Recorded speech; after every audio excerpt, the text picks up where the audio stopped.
ফিতরা দিতে হবে। কি দিতে হবে? আমাকে জহির ভাই একদিন ফোন করছেন, আর এক সপ্তাহ আগে সেই থেকে আমি ঢুকার আগে ফিতরা দেওয়া যাবে কিনা বললাম। তো ফিতরা তো সাধারণত ঈদের সময় কাজে লাগাইতে ব্যবহার করা ইসলামের বিধান, একেবারে দিলে তো এটা হবে না। ফিতরা দিতে হয় একদিন আগে থেকে। কয়দিন আগে থেকে? 3 দিন আগে। কি হবে না? ফিতরা কেন দিবেন? ফিতরার উদ্দেশ্য হাদিসের মধ্যে 2টা আসছে। কয়টা? 2টা। একটা হলো আল্লাহ তাআলা আমাদেরকে রমজানের পরিপূর্ণ সওয়াব দিতে চান, কিন্তু আমাদের আমলটা তো একদম ঠিক না, আমলটা তো ত্রুটিযুক্ত। আল্লাহ তাআলা চাচ্ছেন এই ফিতরা যদি আমরা দিই, টাকা পয়সা যদি আমরা দিই, গরিব মিসকিনদেরকে যদি আমরা ঈদের আনন্দে শামিল করি, ফিতরা দেওয়ার মাধ্যমে আল্লাহ তাআলা খুশি হয়ে যাবেন, রোজার ত্রুটি বিচ্যুতি মাফ করে দেবেন এবং পরিপূর্ণ সওয়াব আমাদের দান করবেন।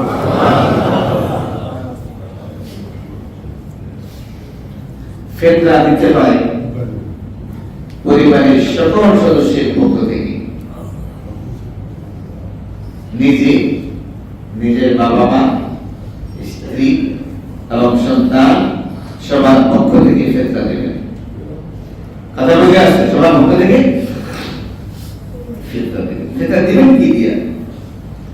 হাদিসে কয়েকটা শব্দ আসছে। শাড়ি, জব বাংলাদেশে আছে? হ্যাঁ, জব কোনটা? গম তো গমই। আচ্ছা, যাই হোক, এটা একটা জিনিস আছে। একটা হলো তামার মানে খেজুর, এটা হাদিসে আছে। জাবিব মানে আঙ্গুর, কিসমিস। গম।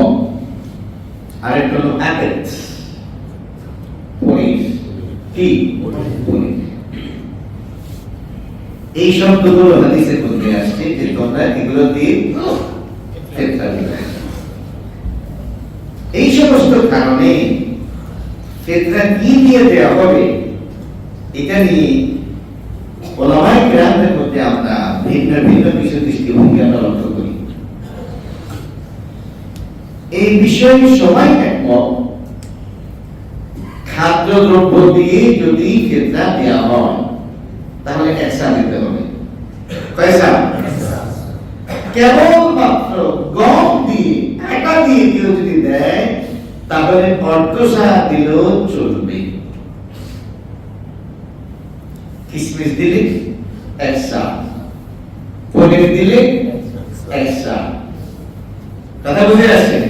এরপরে আপনি আঙ্গুর দিলে একসা, খেজুর দিলে একসা, জব দিলে একসা। কেবল আটার প্রশ্নে এসে অর্ধসা দিলে চলবে। কারো কারো মতে না, এটাও পূর্ণ একসা দিতে হবে, সেই বিতর্কে আমি যাচ্ছি না। একসা কত? সা একটা হলো ইরাকি সা, একটা হলো হেজাজি সা। ইরাকি সা হলো প্রায় 3 কেজি 300 গ্রাম, আর মাদানি তথা হেজাজি সা হলো প্রায় 2 কেজি 200 গ্রাম। তার মানে একসা মানে হলো কাছাকাছি 2.5 কেজি, কাছাকাছি 2.5 কেজি।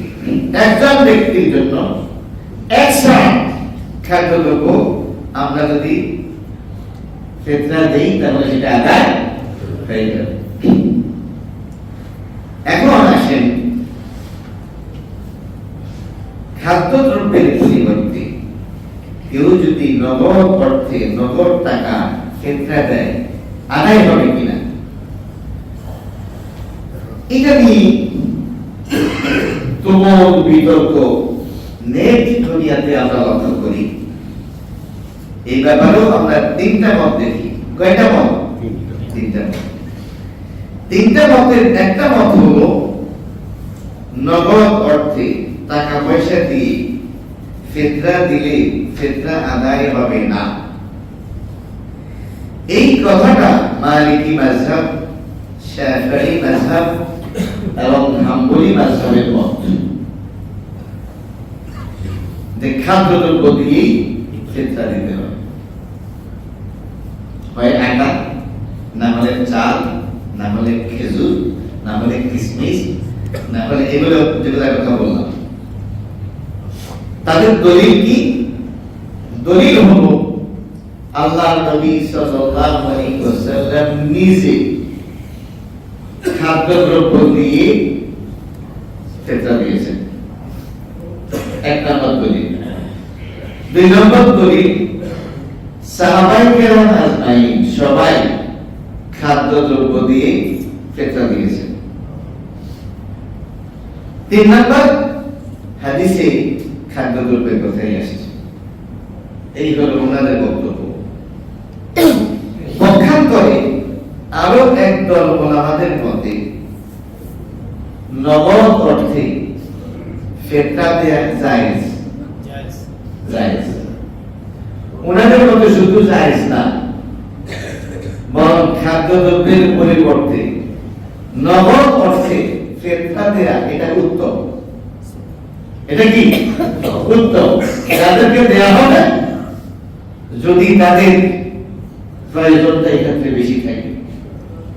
এই মতামত যারা দিয়েছেন তার মধ্যে একজন হলেন সুফিয়ান আস-সাউরি, বিশ্ববিখ্যাত একজন ইমাম, ওমর বিন আব্দুল আজিজ রাহমাতুল্লাহি আলাইহি, যাকে পঞ্চম খলিফা বলা হয়, হাসান আল-বসরি, যার নাম আপনারা শুনেছেন, আবু সাউদ বিখ্যাত একজন ইমাম, এছাড়া ইমাম আবু হানিফা রাহমাতুল্লাহি আলাইহি, ওনাদের মতে নগদ অর্থে ফিতরা দেয়া এটা জায়েজ, শুধু জায়েজ নয় বরং এটাই কি ওনাদের বক্তব্য কি? ওনাদের বক্তব্য হলো ঈদের দিন যাতে গরিবেরা ঘোরাঘুরি করতে না হয়, বরং নিশ্চিন্তে তারা ঈদের আনন্দে শামিল থাকতে পারে, এটাই হলো ফিতরার উদ্দেশ্য। ফিতরার উদ্দেশ্য, আর এই উদ্দেশ্য পূরণ হয় মূলত নগদ অর্থে। কি অর্থে? নগদ অর্থে।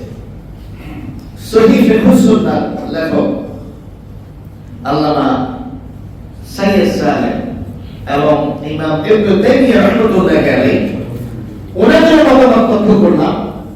ওনারা বললেন যে না, গরিবদের যদি উপকার বেশি হয় তাহলে নগদ অর্থে ফিতরা দেয়া যেতে পারে। আসলে এখানে অনেক কথা, তো আমি সেই দিকে যাব না, শুধু এতটুকু বলি, আমার কেন যেন মনে হচ্ছে নগদ অর্থে দিলে আপেক্ষিকভাবে গরিবদের উপকারটা বেশি হয়। আমার ওস্তাদ হাফেজ মাহমুদুল হাসান আল হাদানি হাফেজাহুল্লাহ, উনি বলতেন যে উনি যখন অধিকারী ছিলেন, বলতেন যে গরিবদেরকে যখন এক্সট্রা খাবার দেওয়া হতো, ওই দেশে নগদ অর্থে দেওয়া হয় না, তখন ধরেন এক্সট্রার দাম হলো 15 টাকা, তখন সে কি করতো, এটা ওই দোকানে আবার বিক্রি করতে 12 টাকা দিয়ে অথবা 10 টাকা দিয়ে, সে টাকাটা নিয়ে আসে। টাকাটা তাহলে যিনি দিলেন সরাসরি উনি দিলেন 15, কিন্তু গ্রাহক পেয়েছে কত? 10। আর আরেকটা কথা বলি, যারা খাদ্যদ্রব্য দিয়ে দেওয়ার ব্যাপারে খুব সিরিয়াস, তাদের অনেকগুলো যুক্তির একটা যুক্তি হলো নবীজি যুগে দিনার এবং দিরহাম ছিল, কিন্তু দিনার এবং দিরহাম দিয়ে তারা ফিতরা দেয়নি। এটা হলো আমাদের সবচেয়ে বড় যুক্তি। মূলত সেই যুগের দিনার এবং দিরহামের পরিমাণ ছিল কম, পরিমাণ ছিল কম। সেই যুগের খেজুরটাই দিনারের কাজ করত। কেউ খেজুর নিয়ে বাজারে গেলে আটা নিয়ে বাজারে আসতে পারত, কেউ কিশমিশ নিয়ে বাজারে গেলে গম নিয়ে বাজারে আসতে পারত। মানে টাকা পয়সার মতোই ওই খাদ্যদ্রব্য সেই যুগে কাজ করেছে, ওটাই কারেন্সির কাজ করেছে। কিসের কাজ করেছে? কারেন্সির কাজ করেছে। এই জন্য মূলত এই যুক্তিটার ব্যাপারে এই জাতীয় কথাগুলো বলা হয়। যাই হোক, আমি সেদিকে যাচ্ছি না। সর্বশেষ যে বিষয়ে পরিষ্কার বক্তব্য হলো, কেউ যদি খাদ্যদ্রব্য দিয়ে আমরা দিয়ে থাকি, কোন সন্দেহ নেই আমি বিতর্ক মুক্ত থাকতে পারলাম, আমি বিতর্ক মুক্ত থাকতে পারলাম। আর যদি নগদ হচ্ছে নেই, তাহলেও আশা করা যায় আদায় হয়ে যাবে ইনশাআল্লাহ। কারণ এখানে ইসলামের শুধু একজন ইমাম নন, আপনারা লক্ষ্য করেছেন আমি অনেকজন ইমামের নাম উল্লেখ করেছি এবং তারা প্রত্যেকেই বিশ্ববিখ্যাত ইমাম।